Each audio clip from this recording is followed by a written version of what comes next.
இப்போ பரதனை எல்லாரும் விட்டு கொடுத்துட்டார். கதறினர் பரதாழ்வார். பெத்த தாய் தந்தைக்கு சாப்பாடு போடாமல் தான் மட்டும் பாழ் வயிற்றை வளர்க்கின்ற பாவி எந்த நரகத்துக்கு போவனோ அந்த நரகத்துக்கு போவேன். எல்லாரும் இன்னைக்கு நிறைய படிச்சிருக்கா, சகிப்புத்தன்மை எடுத்து எப்படித்தான் அம்மா அப்பாவை கொண்டு முதியோர் இல்லத்தில் விடுறான்னு தெரியலை. எனக்கு எப்படி தூக்கம் வருதுன்னு தெரியலை. சொல்லுங்க, யோஜனை பண்ணுங்க. என்னத்துக்கு அவ்வளோ டபுள் பெட்ரூமும் ட்ரிபிள் பெட்ரூமும் கட்டியிருக்கிற இடத்துல அந்த அம்மா அப்பாவுக்கு எப்படி இடம் இல்லாமல் போச்சு? அவன் நம்மளை பெத்த உடனே கொண்டு போய் அநாதை இல்லத்தில் விட்டுருந்தான்னா கொஞ்சம் யோஜனை பண்ணுங்க. நம்ம இன்றைக்கி இந்த ஸ்டேட்டஸில் இருக்க முடியுமா? தான் ஃபேஸ்புக்கில் போட்டிருந்தான், அப்பாவை போய் அநாதை இல்லத்தில் கொண்டு போய் சேர்த்தான். சகல வசதியோட ஏசி ரூம், டிவி எல்லாத்தையும் சேர்த்து வச்சான். அது நடத்துகிறவர் அவரோட பேசின்னு இருந்தார்க்கா மணி. இவன் போய் அவரை கேட்டான், எங்கள் அப்பாவை உங்களுக்கு ஏற்கனவே தெரியுமான்னு கேட்டான். நல்லா தெரியும், 30 வருஷம் முன்னால் இங்கே ஒரு அநாத குழந்தைய தூக்கின்னு போய் வளர்த்தார். உங்கள்கிட்ட சொல்ல வேண்டான்னு சொன்னார், சொன்னேன்னார் அவர். பார்த்தியா? அதனால் தெரிஞ்சுக்கோங்க. இன்னொன்று நடந்தது. எந்த ஊருன்னு கேட்காதேங்கோ. ஒரு சாதாரண பள்ளிக்கூட வாத்தியார் தன் பையனை படிக்க வச்சார். கலெக்டர் ஆகிட்டான். அவர் ரிட்டையர் ஆகிட்டார். வழக்கம் போல் அவர் ஆற்றுல பூஜை பண்ணிகிட்ருக்கார். காத்தால 8 மணிக்கு இந்த பையன் கலெக்டரானவன் குளிச்சுட்டு ஆஃபீஸுக்கு போகிறதுக்கு ரெடியாக இருக்கான். அதுக்குள்ளே அவனை தேடின்னு வந்துட்டா. இப்போ நல்லா பூஜை பண்ணிட்டுருக்கார். வந்தவள்லாம் சேவிச்சு பவ்யமாக உட்காண்டிருக்கா. அப்போது இது யாருன்னு கேட்டான். எங்கள் அப்பா ரிட்டையர்ட் டீச்சர் அப்படின்னு சொல்ல வேண்டாமோ? எங்கள் ஆற்றுல பூஜை பண்ணுறவர்னு சொன்னான். அவனுக்கு கலெக்டர் ஆகிட்டானோ இல்லையோ, அவர் பூஜையெல்லாம் முடித்தார். ஆத்துக்காரியை பார்த்தார். கிளம்பினார். அவர் கிளம்பி போகிற போது வந்தவாழ்கிட்ட சொன்னார், அவர் கலெக்டர் சொன்னதில் தப்பு இல்லை, நான் பூஜை பண்ணுறவன் தான், நான் சரியாக பூஜை பண்ணலைன்னு நினைக்கிறேன் அப்படின்னு சொல்லி, இது கலெக்டரோட அம்மா என் ஆத்துக்காரி அப்படின்னு சொல்லிட்டு வெளியில் போனார். தெரியறதோ? அதனால்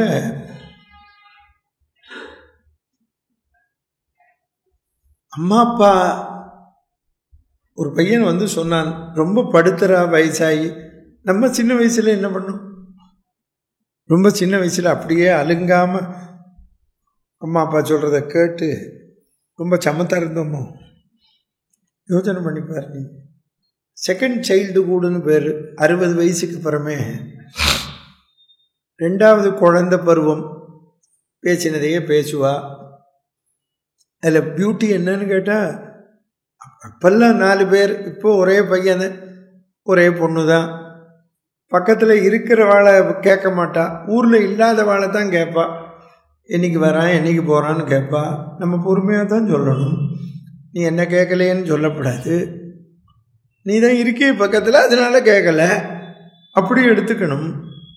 அது இயற்கை. பொறுமை ரொம்ப முக்கியம். அதைத்தான் பரதாழ்வான் சொல்கிறான்.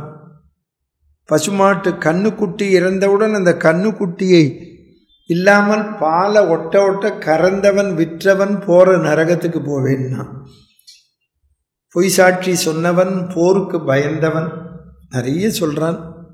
அவன் சொல்கிற நரகத்தெல்லாம் கேட்டால் நம்ம நிஜமாலுமே கதையே கேட்க முடியாது.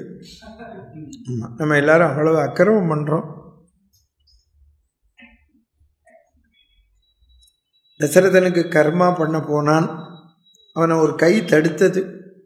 பாருங்கோ, உங்கள் அப்பா உயிரை விடுற போது என கைகை மனைவி இல்லை, அவள் பயந்த மகன் பரதன் மகனும் இல்லைன்னு ஆகான் உரிமைக்குன்னா.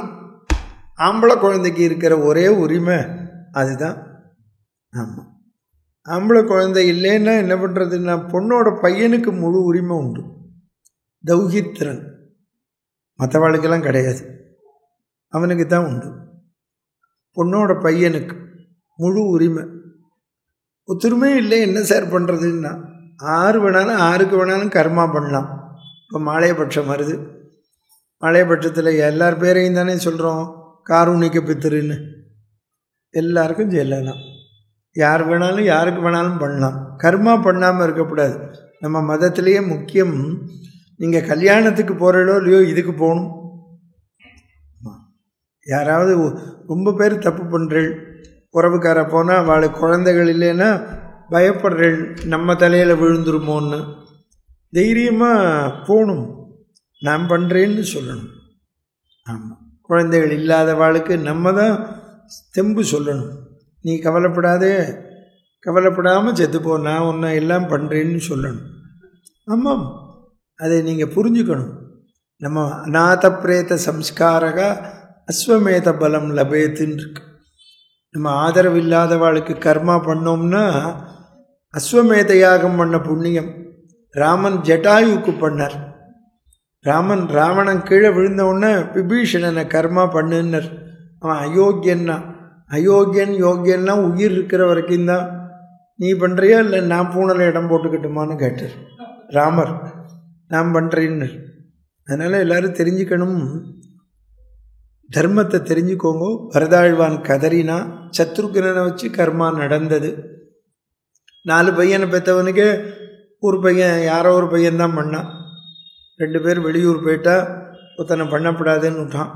இப்போ நம்ம எல்லாம் ஒன்று தான் வச்சுட்டு இருக்கோம். அது அமெரிக்கா லண்டனில் இருக்குது. அதில் வேடிக்கை லீவு இல்லைங்கிறான். என்னத்துக்கெல்லாமோ லீவு போடுறா, இதுக்கு இல்லை தான் லீவு இல்லை. இது அமெரிக்கா லண்டனில் உள்ளூர்லேயே இருக்கிறவனே சொல்கிறான், விவசாயம் பண்ண லீவு போட முடியலைங்கிறான். மச்சினி கல்யாணத்துக்கு 1 வாரம் லீவு போடுறான். சொல்லு, நான் சொன்னால் பொல்லாதவனன்னு பேர் வாங்குவேன். எது முக்கியம்னு தெரியல. ஆமாம், தெரிஞ்சுக்கோங்க, குழந்தைகளுக்கு சொல்லி வழங்கோ. பக்தியை ஊட்டணும். ஸ்ராத்தம்னா ஸ்ரத்தா காரியம், ஈடுபாட்டோடு பண்ணணும். முன்னோர்களை நினைக்கணும். பரதாழ்வான் கதறினான், தசரதம் பண்ண தப்பு அந்த மாதிரி சொல்லக்கூடாது. நம்ம கோபத்தில் எல்லாருமே நம்ம குடும்பங்களில் பேசுகிறோம், நீ எனக்கு பையன் இல்லை பொண்ணு இல்லை, ஏதோ ஒரு வார்த்தையை விட்டுடுறோம். பொண்டாட்டியை பார்த்து என்ன உனக்கு பிடிக்கலை, எப்போ 30 வருஷம் கழிச்சு அப்படிலாம் சொல்லக்கூடாது. அது என்னத்துக்கு? ஒரு அபிப்பிராய பேதம் வந்தால் சரி சரின்ட்டு போகணும். அது அநாகரிகமான வார்த்தைகள் கொட்டப்படாது. பரதாழ்வான், நான் போய் ராமனை கூட்டின்னு வரப்போகிறேன், இல்லைன்னா பாதுகையை வாங்க போகிறேன்னா மக்கள்லாம் அவன் பக்கம் திரும்பிட்டா, ஜனங்க பூரா கிளம்பிட்டா ராமனை கூட்டின்னு வரத்துக்கு. ஜெய ரகுராம் ஜெய ரகுராம் எல்லாரும் ராமனை பாடிட்டு போனான். ராமநாமாவை சொல்கிறதுக்கு நம்ம கொடுத்து வைக்கணும். ஆமாம், எங்கள் அம்மா சொல்லுவா, ராமாயணம் சொல்லவான்னு உன்னை ஒருத்தர் கூப்பிட்டா உடனே போயிடு, எத்தனை ரூபா தரான்லாம் கேட்காதேம்பா. ராமாயணம் சொல்லவான்னு கூப்பிடுறதுக்கு கொடுத்து வைக்கணும். அவள் கேட்கறதுக்கு எவ்வளோ கொடுத்து வைக்கணுமோ அதை விட நம்ம சொல்கிறதுக்கு கொடுத்து வைக்கணும். நான் இன்றைக்கும் இன்னி பரியந்தமும் முத்துர்ட்டியும் தொகை பேசினதே கிடையாது, பேச மாட்டேன். யார் கூப்பிட்டாலும் உடனே போயிடுவேன். யாரெல்லாமோ இப்போ இந்த யூடியூப் பார்த்துட்டு ஃபோன் பண்ணுறா, விவசாயி பண்ணுறேங்கிறான், கட்டடத்தில் வேலை பார்க்குறவன் பண்ணுறேங்கிறான். சாமி எங்கள் ஊர் வரமாட்டியான்னு கேட்குறான். நான் வரமாட்டேன்னு சொல்லலையே, நீ கூப்பிடலையேன்னு. நீ கூப்பிட்டா வந்துடுறேன்னா அப்படின்னு அவன் சொல்கிறான். நான் சித்தாள் வேலை பார்க்குறேன், எனக்கு அவ்வளோ வசதி இல்லையே, யார் நடத்துகிறானோ அவன்கிட்ட போய் சொல்லு, நான் வரேன். ஒருத்தன் ஏற்பாடு பண்ணிவிட்டான் போய் சொல்லி. எதுக்கு இது உங்களுக்கு சொல்ல வரேன், ராமநாமாவை சொல்ல கொடுத்து வைக்கணும். ஆமாம், நமக்கு பகவன் நாமாவை சொல்லணும், கேட்கணும், கேட்டுட்டே இருக்கணும். ராமநாமாவை என்ன எல்லாரும் சொன்னால், உங்களுக்கு உடம்பு இப்போ முடிகிறதா, தெம்பாக இருக்கல, நன்னா இருக்கேன், நல்லா பகவான் நாம சொல்லணும். ஒருத்தர் சொன்னார், ரொம்ப ஸ்ட்ரெயின் பண்ணிக்காதீங்கோ அப்படின்னு எல்லாரும் சொன்னா. இருக்கட்டுமே, போகிற உயிர் போட்டுமே. மேடையில் ராமா ராமான்னு சொல்லும்போது கல்யாணராமனுக்கு பிராணம் போச்சுன்னு சொன்னால் அதில் ஒன்றும் அதுதானே உலகம் பூரா சொல்கிறோம். நாளைக்கு வாலியாகத்தான் சொல்ல போகிறான். புரியுறதோ? நம்ம அதனால் நாம சொல்லிட்டு இருக்கணும். ஆமாம், நாமாவை சொல்லுவோம், ராம நாமாவை சொல்லுவோம். குகப்பெருமான் திட்டுறா பரதனை. எலிப்படையினா எல்லாரையும் நிறுத்திட்டு சுமந்திரர் சொல்றார் பரதன்ட்ட, இங்க ராமனுக்கு ஒரு பக்தன் இருக்காங்க. கம்பன் பதத்தை கேளுங்க. கங்கை இருக்கரை உடையான் கணக்கிறந்த நாவாயான் உங்கள் குல தனிநாதற்கு உயிர் தோழான். அவர் சொல்றார், கங்கைக்கு 2 கரை இருக்கு, ஆனா குகனுக்கு அவனோட பக்திக்கு கரை கிடையாது. கரை காணா காதலன் அப்படிங்கிறார். ஆமா, கங்கைக்காவது 2 கரை இருக்கு, குகனோட பக்திக்கு கரை கிடையாது. இப்போ பரதாழ்வான் படையெல்லாம் நிறுத்திட்டு வரார். இப்போ பரதன் வர கோலத்தை பார்த்தான் குகப்பெருமான். எங்க கம்பன் பதம் பாருங்கோ, ஒரு தடவை எலின்னு சொன்னதுக்கு இப்போ அவனே 4 தடவை யானைங்கிறான். கம்பன் செய்யுள கேளுங்கோ. பற்கலை உடையானை மாசடைந்த மெய்யானை நற்கலையில் மதியின்ன நகை இழந்த முகத்தானை கல்கனிய கனிகின்ற துயரானை கண்ணுற்றான் வில் கையினின்று இடைவீழ விம்முற்றான். கையிலேந்து வில்லும் விழுந்ததாம், ஜலமும் கொட்டியதாம். இதுல கண்ணில். அப்போ அங்க குகன் சொல்றான், வர பரதனை பார்த்தா எங்க ராமனை மாதிரி இருக்கான், கூட வர சத்ருகுன ஆழ்வாரை பார்த்தா இளைய பெருமான் மாதிரி இருக்கான். ராமனுக்கு பின்னால் பிறந்தவா தீங்கு நினைப்பாளா? நான் நினைச்சேன், ஏன்னா அவனை சகோதரன் தானே, நான் தான் தப்பு பண்ணிவிட்டேன். நம்பியும் என் நாயகனை ஒக்கின்றான், அயல் நின்றான் தம்பியை ஒக்கின்றான், தவவேடம் தலை நின்றான், திசை நோக்கி தொழுகின்றான், துன்பம் ஒரு முடிவில்லை. எம்பெருமான் பின் பிறந்தார் இழைப்பாரோ பிழைப்பு. ராமனுக்கு பின்னால் பிறந்தவா. நீங்க மற்றவாழ திட்டினா ஒருத்தர் புகழலை, அப்புறம்தான் கௌசல புகழ போறான். எங்க குகப்பெருமான் புகழ்ந்தான் பாருங்கோ. பரதனை சேவிச்சான். நாங்கள்லாம் ராமனுக்கு ஈடு இல்லைன்னு நினைச்சோம், ஆனா நீ பெத்த தாய் ராஜாங்கத்தை வாங்கி கொடுக்க எனக்கு அது மகா பாபம்னு தூக்கி எறிஞ்சு ராமன் திருவடியே கதின்னு வந்திருக்கியே பரதா, இந்த ஒரு பரதனுக்கு 1000 ராமன் ஈடாகுமான்னு கேட்டான் அவன். தாயுரைத்த சொற்கேட்டு தாதை உதவிய தரணி தன்னை தீவினை என்ன நீத்து சிந்தனை முகத்தில் தேக்கி போயினை என்றபொழுது புகழினோய் தன்மை கண்டால் 1000 ராமர் நின் கேள். அவன் படிக்காதவன் எப்படி புகழறான் பாருங்க. அப்புறம் சொல்றான், நீ எந்த வம்சத்துல வந்த? மனு, மாந்தாதா, இக்ஷ்வாகு, பகீரதன், திலீபன், ஒவ்வொருத்தனுக்கும் ஒன்னை விட புகழ்.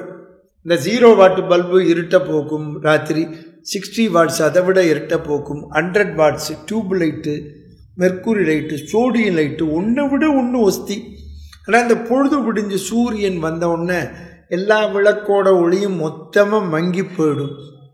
அது மாதிரி மனு, மாந்தாதா, பகீரதன், இக்ஷ்வாகு, திலீபன் ஒவ்வொருத்தர் 0 watt, 60 watts, 100 watts, tube light, mercury light, sodium light மாதிரி இந்த ஒரு பரதன்கிற சூரியன் வரவிட்டு மொத்தமாக மங்கி போச்சுன்னாங்க இருந்து. என் புகழ்கின்றது ஏழையேயினேன் தன் புகழ் கற்றை மற்ற ஒளிகளை தவிர்க்குமா போலே. சுவாமி வேதாந்த தேசிகர் சொன்னார், ராமனை சொன்னார், சூரிய குலமாகிய தாமரையை மலரச் செய்த சூரியன்னர், தினகர குல கமல திவாகரான்னர்.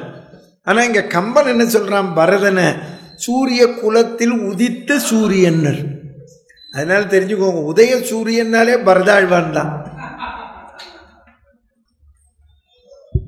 சூரிய குலத்து உதித்த சூரியன்.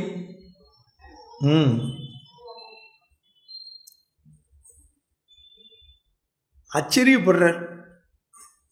உகப்பெருமான் கூட்டின் இந்த இடத்துல தான் ராமன் தூங்கினான், இங்கே தான் லட்சுமணன் காவல் காத்தான், அக்கறையில் கொண்டு விட்டார். நிறைய இருக்கு, வர்ணிக்க டைம் இல்லை. அங்கே லட்சுமணன் கத்துறான். இது வரைக்கும் பேசாத ராமர் இப்போ தான் நல்லா பேசினார். என்னை பார்க்க வரான், என்னை கொல்ல வரான்னு சொல்றியே, அவனோட கோலத்தை பாருன்னர். தொழுத உயர் கையினன் துவண்ட மேனியன், துவண்ட மேனியன் அழுது அழுது அழி கண்ணினன், துவண்ட மேனியன். வரதாழ்வான் சேவிச்சான். தந்தை காலமானார்னு சொன்னதை கேட்டவுடனே ராமர் துடிச்சார். அவர் என்ன சொல்லி அழுதார்னா, சத்தியத்தை காப்பாற்ற இனிமே யார் இருக்கா? என்னைக்கோ கொடுத்த 2 வரம் அது கொடுக்கணும்னு அவசியமே இல்லை. அவன் தசரதன் நினைச்சிருந்தானா இவளை அவசரத்தில் வெயின்னு சொன்னான்னா போச்சு.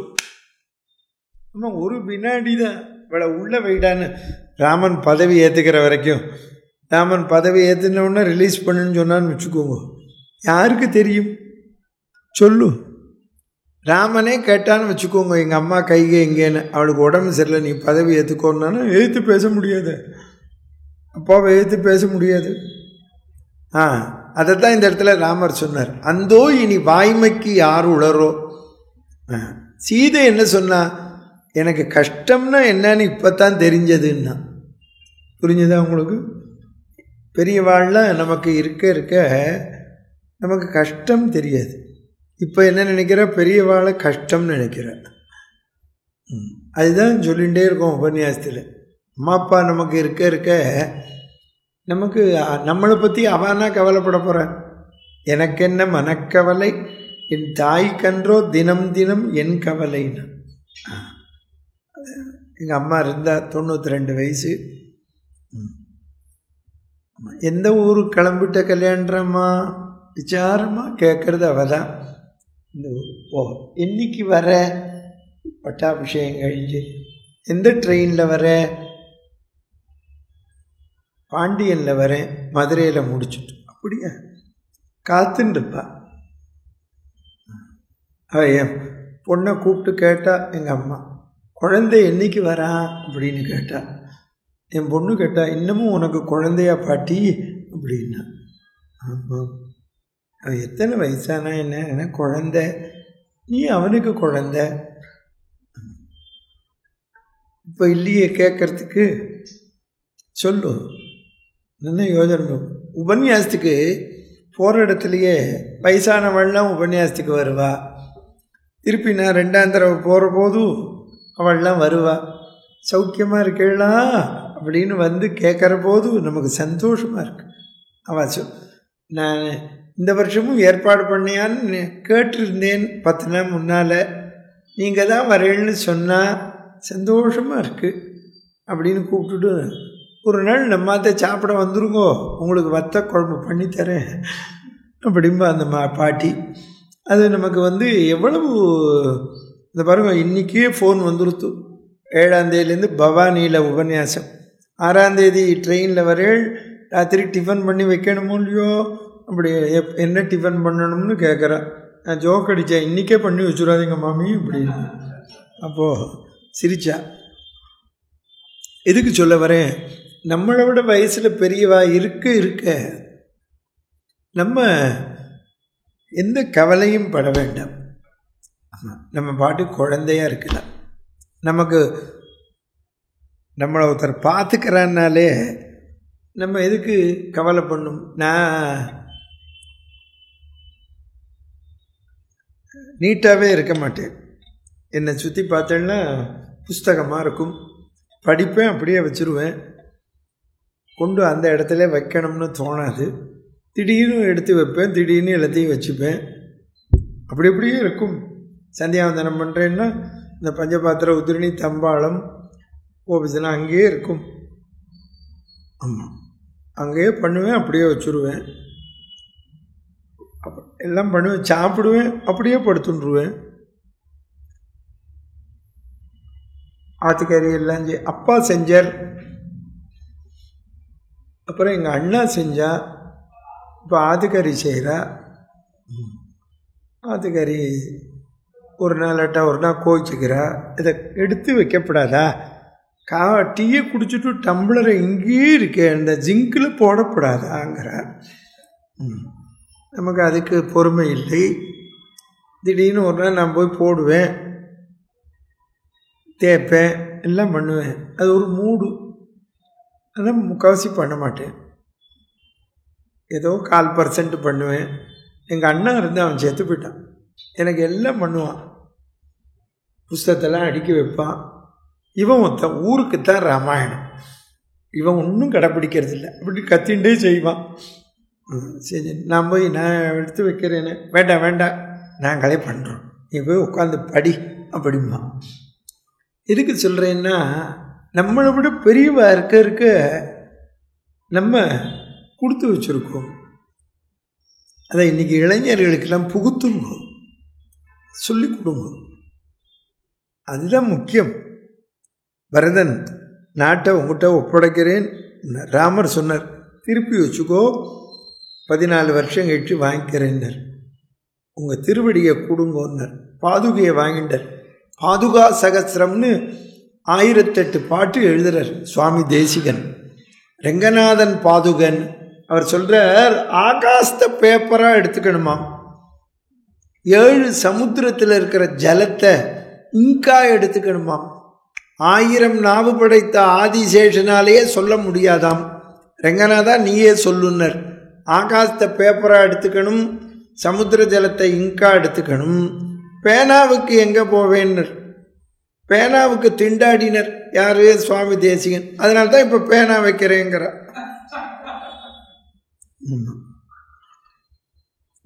அது இருக்கோ இல்லையோ, என்னைக்கோ வேண்டினதுக்கு பேனா இப்போ கிடைக்கிறது. ஆமாம், ஏன்னா அவர் சமுத்திர ஜலத்தை இங்கா எடுத்துக்கணுங்கிறதுனால தான் இப்போ சமுத்திரத்தில் வைக்கிறார். பாதுகா சாஸ்திரத்தில் சுவாமி தேசிகன் சொல்றார், கேளுங்கோ. தசரதன் தீர்மானம் செய்தது ராமனுக்கு பட்டாபிஷேகம், கைகேயி தீர்மானம் பண்ணது பரதாழ்வானுக்கு, பகவானான ராமன் தீர்மானம் பண்ணது பாதுகைக்கு. அதனால் நீங்கள் தெரிஞ்சுக்கணும், யார் சிம்மாசனத்துக்கு வருவான்னா பகவான் யாரை தீர்மானிக்கிறானோ அவள் தான் வருவா. அடுத்தது நான் தான் சொன்னவா வந்த சரித்திரமே கிடையாது.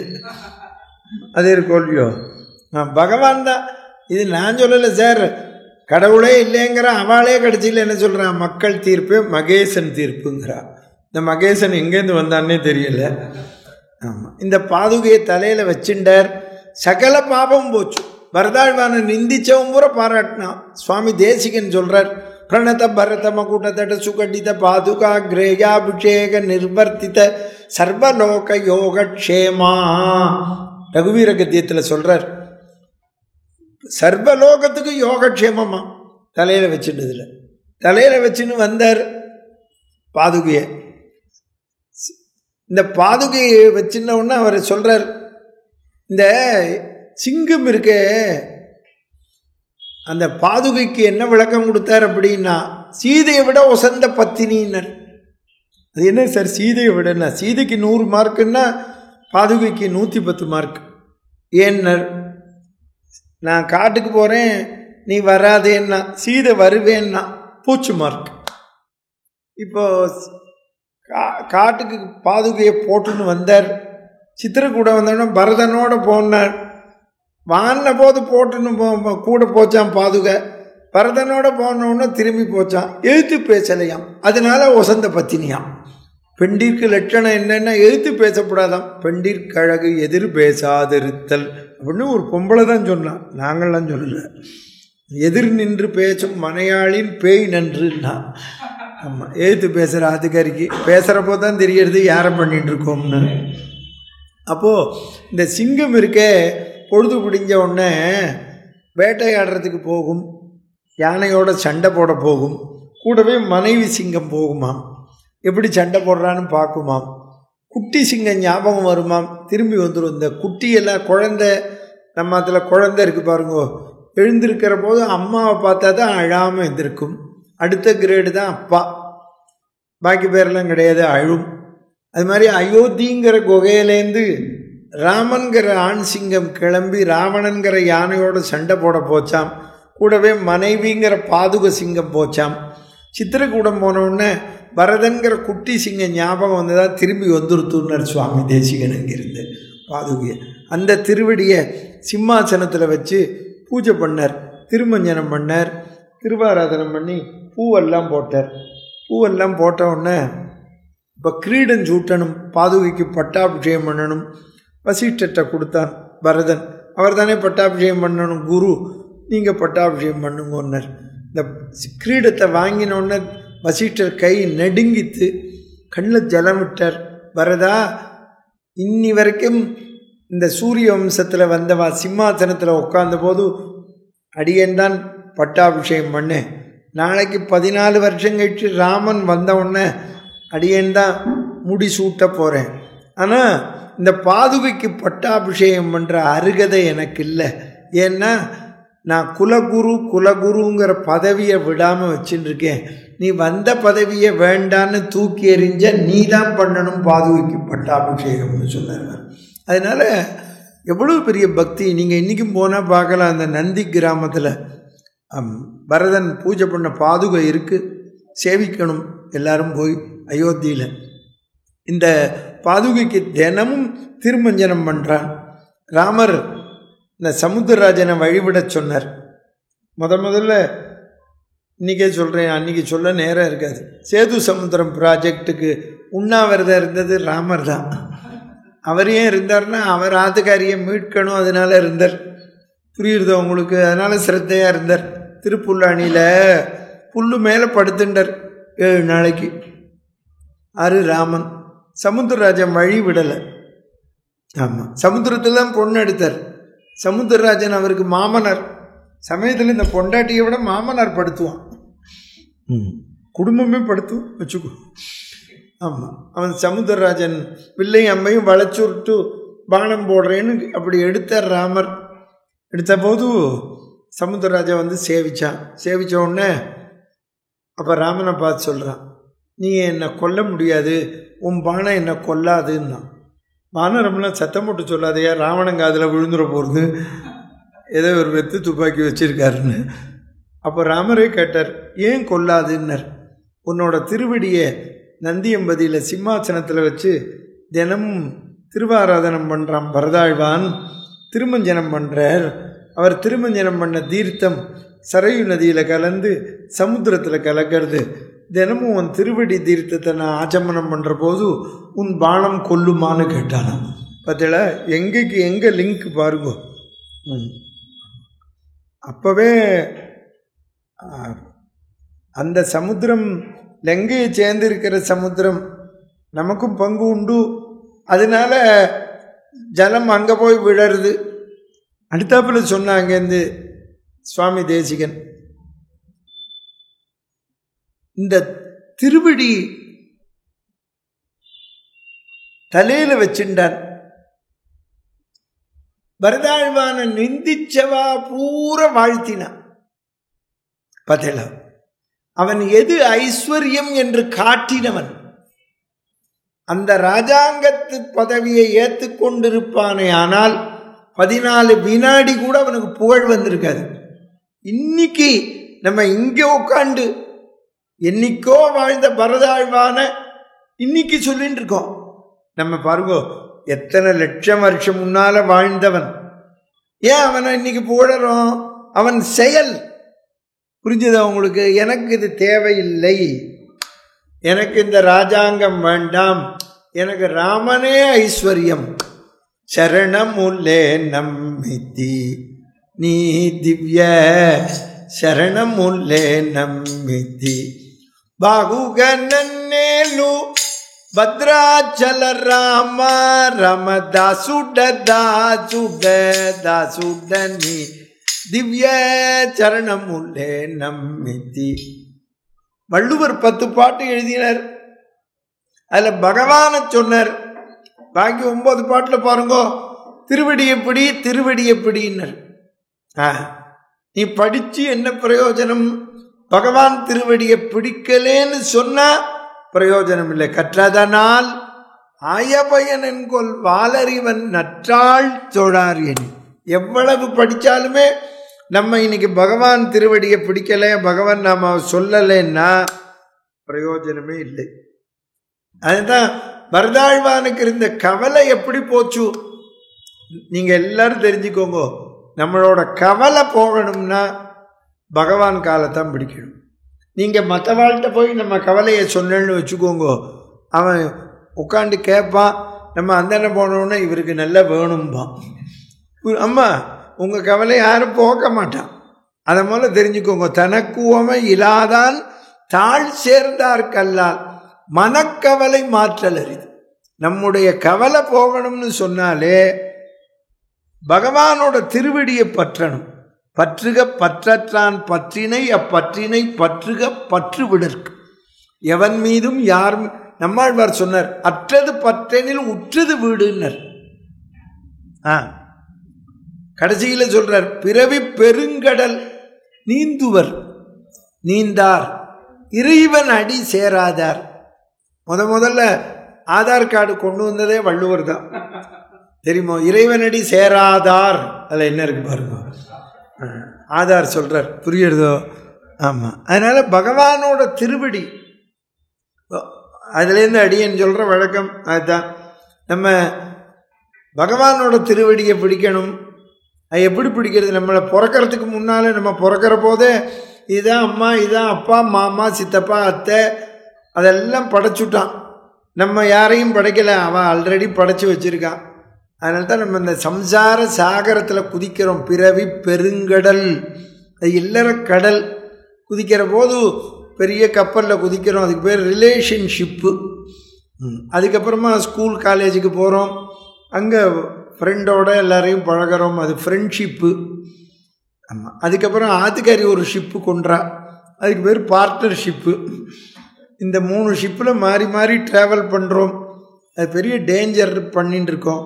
ஏன்னா இந்த ரிலேஷன்ஷிப்பு, ஃப்ரெண்ட்ஷிப்பு, பார்ட்னர்ஷிப்பில் மாறி மாறி ட்ராவல் பண்ணுற போது நம்மளை பெரிய மீன் வந்து தாக்கும். அது செல்ஃபிஷ்ஷு. நம்ம இந்த சமுத்திரத்தில் போனால் பகவானை அடைய முடியாது. பகவானை அடையிறதுக்குன்னு ஒரு சமுத்திரம் இருக்குது. அது என்ன சமுத்திரம்னா டிவோஷன், பக்தி சாகரம், பக்தி கடல். அதில் போகணும். அதில் போகிறதுக்கு ஒரு கப்பல் இருக்குது. அது என்ன கப்பல்னா ஒரு ஷிப்புன்னா. அதை தான் சொன்னாமல் பிறவி பெருங்கடல் நீந்துவர் நீந்தார் இறைவனடி சேராதார். பகவானோட திருவடி எப்படி? நம்ம அவனுக்கு ஈடு கிடையாது. ஏன் அப்படின்னா நம்ம சமுத்திரத்தில் மாட்டின்னு இருக்கோம், சமுத்திரத்தில் மாட்டின்னு இருக்கோங்கிறோம். இந்த பகவான் நாமாவை சொல்லணும். நம்ம உடம்புலையே பார்த்துக்கிட்டோம்னா எல்லாமே சாலிடாக இருக்குது. இந்த லிக்விட் ஜலத்தில் இருக்கிற ஒரே உறுப்பு நாக்கு தான். நீங்கள் பாருங்கள், இந்த எதுவுமே ஒட்டாது இந்த நாக்கில். நம்ம சாப்பிட்ற சாப்பாடை பல்லில் வேணால் ஈசிக்கும், நாக்கில் ஒட்டவே ஒட்டாது. நீங்கள் எதை போடுங்க ஒட்டாது. நம்மாத்து மாமி நல்லா நெய் போட்டு கேசரி பண்ணுறா, கொண்டு வந்து தட்டில் வைக்கிறா. நம்ம அப்படி எடுத்து போடுறோம், டபக்குன்னு உள்ளே போயிடுச்சு. இப்போ திருப்தியே இல்லை, இன்னும் கொஞ்சம் போடுங்கிறோம், இன்னும் கொஞ்சமும் போடுறா, சொட்ட சொட்ட போடுறா. நமக்கு இந்த சாப்பிட்டுடுறோம். அப்புறமா திருப்தி இல்லை. அந்த தட்டை அலம்புறதுக்கு நெய்யாக இருக்குது, கையில் நெய் இருக்குது. உடனே ஆத்துக்கறியை கூப்பிட்டு கொஞ்சம் சாம்பார் சாதம் பண்ணி கொண்டான்னு, பிசைஞ்சு கொண்டான்னு அது தட்டில் போட்டு தட்டை நல்லா அந்த சாத்தை பெரட்டி எடுத்து, இனிமேல் நெய் வராது தட்டு தான் வரும் அப்படிங்கிற ஸ்திதி வரைக்கும் இந்த சாம்பார் சாத்தை பெரட்டி சாப்பிட்றோம். இருந்தாலும் கையில் நெய் இருக்குது. ஆத்துக்கறியை கூப்பிட்டு கொஞ்சம் இந்த சீயக்காயை போடு அப்படின்னு சொல்கிறோம். கையை அலம்புறதுக்கு கையில் சீயக்காயை போடுறா, நல்லா அலம்புறதுக்கு கையில் சீயக்காயை போட்டு அலம்புறோமே. இவ்வளோ நெய்யையும் இந்த நாக்கில் தானே போட்டோம். யாராவது கொஞ்சம் இன்னும் கொஞ்சம் சீயக்காய் போடுன்னு நாக்கில் போட்டு அலம்புறானோ? ஆனால் இந்த இவ்வளவு தட்டெல்லாம் ஒட்டின நெய் நாக்கில் ஒட்டல பாருங்கோ. அப்போது புரந்தரதாசர் சொன்னார், நாக்கில் பின்ன எது தான் ஒட்டும்னு கேட்டார். ஜலத்திலேயே படுத்துன்னு இருக்கிறவன் நாமாதான் ஒட்டும், அதை சொல்லுங்கிறவர். ஜலருகன ನೆನಮನವೇ ಕಲಿಯುಗದಲ್ಲಿ ಹರಿನಾಮವ ನೆನದರ குலக்கோட்டிகளு உதரிசுவது. 3 வச்சுக்கோங்கோ, மறக்காதேங்கோ. நாராயணனே நமக்கே பறை தருவான்.